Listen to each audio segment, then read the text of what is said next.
Hello, everybody, and welcome. Today's episode is super exciting. You are going to meet another element of my family. This is my sister-in-law, Devorah Levin, married to the brother right older than me, Zalman, who I probably spent most of my childhood with the most. And I am so grateful that Devorah has kind of jumped on this bandwagon with me from the start. Was so helpful in me getting started with my first workshops and just believing in me maybe more than I believed in myself, which was extremely helpful in me getting out there and learning that, my capabilities and growing my inner wealth. So thank you for that. And I'd love for the world to hear your wisdom and experience and the ways that you have so creatively and intuitively and just spot on brilliantly applied the nurtured heart in so many important and I know practical ways for all those listening. So tell us about what you do and who you are, and then we'll get into how nurtured heart works for you. Thank you, Mussi. Nurtured heart changed my life. Mussi, thank you for being the one who changed my life through nurtured heart.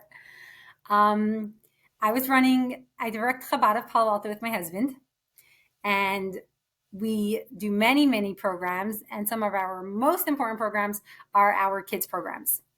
So the way I got introduced to nurtured heart approach was as a director of our after school program. I was directing our after school program for probably about 2 years, and I was starting my third year, a couple months in, and I was noticing that every day I was going home exhausted and worn out, feeling resentful, and it was because one kid. Sounds awful, but at the end of the day, the challenges that this child presented made the whole day stressful. There was nothing that could be predicted. This child would either totally be, wonderful and cooperative and doing what was required and following the rules, or would make the program go haywire. And it is an after school program. It didn't have the total structure of a classroom and the support that comes together with the classroom. And I was disappointed that a program that should be such a source of joy for me and for the community, and it should just be something wonderful, was becoming a real something I was dreading. And Mussi, you were living in Palo Alto then, and you had mentioned the nurtured heart. And at that point, I wasn't yet ready. I was like, I don't know, I wasn't looking for any help. And the first thing I did when I was just feeling at this all-time low was like, oh, awful. I reached out to you. And it was the best decision I ever made. And you gave me the 1 hour training and then the 3 hour training. I implemented it immediately. And within 2 weeks, the entire situation was completely different. Wow. Yeah. That is an incredibly fast return on investment, Yes. which I know is the case when we really go at it.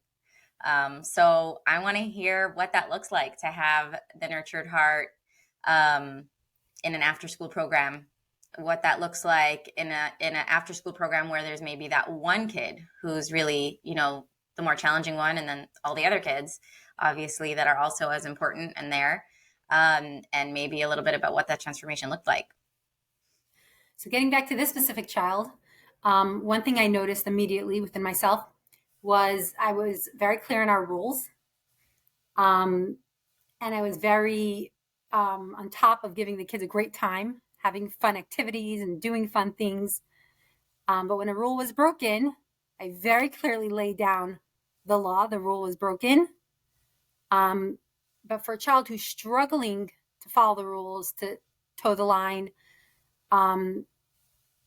it was just an expectation. It's an expectation that children follow the rules. And for a child who, for whatever reason, sometimes it's coming along with a diagnosis like autism, like ADD, or just a child who needs significantly more relationship, an expectation that they just toe the line and have fun with the activities is not enough. They need more. And it's generally more intense relationship. And the children get that through their behaviors. So immediately the very first thing I began to do was I began to bombard this specific child and all the children in general when things were going right. So let's say this child, the very first thing when he walked into the classroom, he'd find the closest chair and shove it across the room. This wasn't always an everyday behavior. This was an occasional. But that day, the minute the child walked into the room and I noticed him doing whatever he was supposed to do right, even if it was just taking his backpack off and throwing it near the backpack cart, right away he got a recognition. Welcome.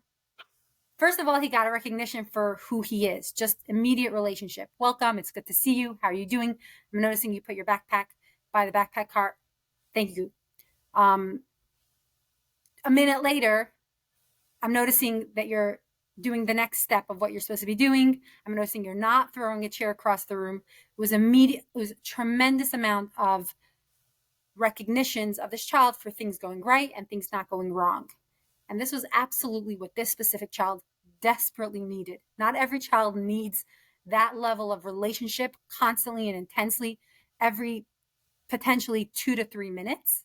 But for this child, if he wasn't getting that relationship every 2 to 3 minutes, he was going to get it just on his terms in a different way. So that's what the child was shocked. It was constant. The relationship was constant, intense, meeting this child's needs in a positive way. And immediately this child began to look to please. This child noticed what I was getting, what was getting me in our relationship, where he was going to get my energy. And immediately this child picked up on it so quickly. Now, like you always say, you can't just give this to an intense child, because if you do, all children really need it and want it. Maybe not every 2 to 3 minutes like an intense child. For some children, they absolutely do not want that. That's too much. But you can't just give relationship to one child and then not to others. Although, of course, there's relationship built into the program, but it wasn't on this level. So immediately, all the children began getting recognitions. I began to recognize all the children much more continuously throughout the day in a very simple way. Just, hey, I see you. I'm noticing you're following all the rules. I'm noticing your kindness. I'm noticing, you're doing what you're supposed to be doing. And the whole energy of the program was completely shifted. And it was transformed. Our program was transformed, and I was definitely not going home tired anymore. When you're constantly pumping out positive energy, the person that benefits the most is the person who's giving. So every day, at the end of the day, no matter how tiring the afternoon was, it can be very physical. You're running around, you're setting things up, you're cleaning, you're dealing with mishaps. But when you're pumping that positive energy, you're on a high. So I began to walk home every evening feeling completely and totally rejuvenated, no longer exhausted, even from the basics of the physical aspect of the job, or just it's a job. It was exhilaration. I relate so much. I love everything you're saying. And I remember with preschool, the same transformation where I was so exhausted at the end of every day because of all the disciplining and the issues and the problems and not seeing improvement, and the one kid, the two kids, or the five kids that were really, ruining it for the other kids and everything. And then with that nurtured heart transformation, where in a way I was even more on, because there's so much intentionality to being on before they act out. Like being there when they walk in and seeing them put their lunchbox away and seeing them, because the natural tendency is to be busy with what we're busy with, thinking about what needs to happen next, focusing on what is demanding our attention. And if things are running well, let them be. Like, why go there? Nothing's broken. You don't have to fix it. But that turning that around and being like, no, this is where I specifically want to be intentional about showing up in the first place. felt like it would be so exhausting because it was training myself to see something I've never seen, look for something I never looked at. And like you're saying, 2 to 3 minutes in the beginning, especially with those really intense kids, it's every 2 to 3 minutes. It's like, like you got to drink water because you're talking so much. It's like, it's so on. But I relate to that weird counterintuitive experience of going home after being so on, more on than I ever was in the beginning, like those first few weeks when you're really trying to change the culture.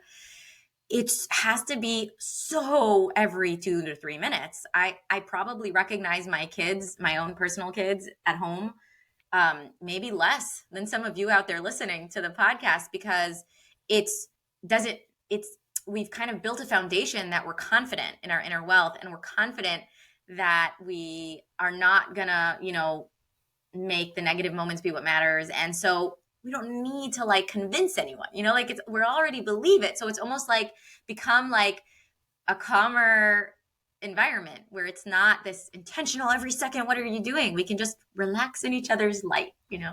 But in the beginning, oh my gosh, and going home after such a focused and intentional and on day and feeling so full, knowing that I literally just picked up 16, 17, whatever kids, like little hearts, and filling them up in their faces and lighting up, and just knowing that like I'm showing up for the good stuff. I'm showing up for what I actually care about, and I'm helping these kids see themselves in the light of who they really are, in the light of their greatness, in the light of their purpose, in the light of their worthy and beauty. Like there's nothing greater.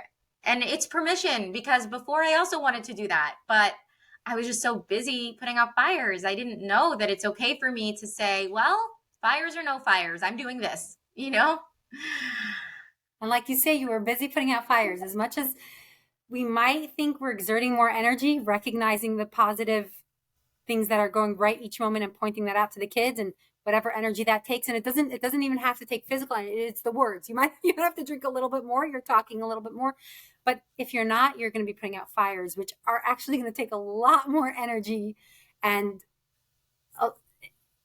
it's revolving around negativity. You never know what. Very unpredictable. With positivity, it's very predictable. It's just positive. So either way, especially in a group setting, as a parent, it's different. At home, you can be more, relaxed. And then if you're noticing you're more on. But in a group experience, in the classroom or in a program, when there's so many children, you're on either way. Whether it's either putting out the fires or recognizing what's really going right and great.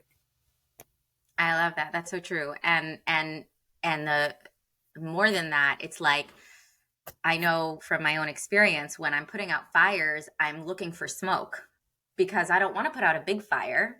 So I'm looking for smoke. I'm looking for any little bit of evidence that like it's going to happen again, that the shoe's going to drop, that the kid's going to bully, that the kid's going to grab, that the kids, and I'm like, and the thing is, it grows exponentially. It doesn't like stay status. It's not like we talk about a video game and nurtured heart approach. It's not like a video game where there's no personal emotion or personal bias, where you can get out 100 times and the video game doesn't notice, or like with the GPS, recalculating, it doesn't, Waze doesn't mind that you went the wrong way 1,000 times. It's still even kill. With a human, when I'm looking for that smoke, and then there it is again, it's like, why again?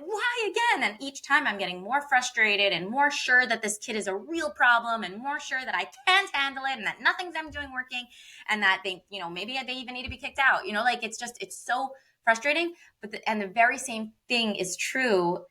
The snowball effect also exists for greatness, where I'm looking for the smoke of greatness. I'm looking for, where are they successful? What are they doing right? Are they doing anything right? Is there anything I can recognize? And the more I notice that actually there's a lot to recognize, and actually these kids are super cool, and there's so much to celebrate about them, that snowballs into like a happy heart that then believes it about them. And then I'm like, of course this kid is great. And then I see more of that. It's like what we water grows, what we focus on grows. And it's just, you get more of what you want. It's really incredible. What's awesome is educators generally go into the education system to be a teacher, to be a counselor, to interact with kids for their love of kids, because they think kids are so great. And unfortunately, the number one reason teachers leave the profession is because of behavior management issues, because of discipline issues that make their life miserable. And then they say, I'm not having the impact I want to have on the children. I'm not seeing them as the greatest things ever. And teachers become a disappointment to themselves, and they feel unproductive in the classroom, and the days become a heartache, and they leave. And what's amazing about this approach is you are essentially living every single moment as you dreamed of. You really are seeing, because every moment, the nurtured heart always says how every moment is an absolute fresh, isolated moment. The child is not a bad child because of everything that built up to this moment and everything that went wrong up until this moment. This moment is fresh. Now, of course, a teacher might have to have certain things in place because they have certain anticipations for the needs of the child. At the end of the day, the teacher honestly and sincerely and genuinely sees the child as truly great in this very moment. And to be able to keep that mindset, and that's a tool of nurtured heart. That's the way to go about it. This child is phenomenal in this very moment.